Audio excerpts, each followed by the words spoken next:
கோவையில் முதல் முறையாக நவீன வசதிகளுடன் கூடிய உயர் தரத்திலான மறுவாழ்வு மையம்.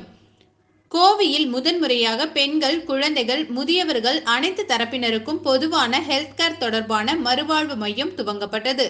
சந்திரா ஃபவுண்டேஷன், சைஃபர் ஃபவுண்டேஷன் இணைந்து துவங்கியுள்ள இதில் உயர்தரத்திலான நவீன உபகரணங்கள் மற்றும் வசதிகளுடன் சிறப்பு நிபுணர்கள் மற்றும் மருத்துவர்களை கொண்டு இயங்க உள்ளதாக மறுவாழ்வு மையத்தின் இயக்குநர்கள் தெரிவித்துள்ளனர்.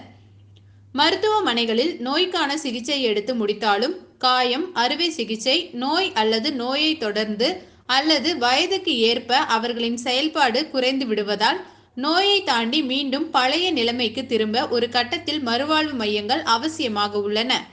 அந்த வகையில் கோவை ஆர்எஸ்புரம் பகுதியில் அனைத்து வசதிகளையும் உள்ளடக்கிய சைஃபர் ஃபவுண்டேஷன் எனும் மறுவாழ்வு மையம் துவங்கப்பட்டுள்ளது. Hi to everyone. இங்கே நம்ம வந்து சைஃபர் ஃபவுண்டேஷன் ரன் பண்ணுறோம். இது வந்து பாஸ்ட் 3 இயர்ஸாக ரன் பண்ணுறோம். என்னோட பேர் Aravind Magadeswaran and he's I'm Kishore, physiotherapist. And இந்த ஃபிசியோதெரபி சென்டரில் இப்போ நம்ம சீஃப் கெஸ்ட்டாக வரப்போகிறது லயன்ஸ் கிளப்போட present district governor sir and past district governor and Bharathi ma'am வந்துருக்காங்க.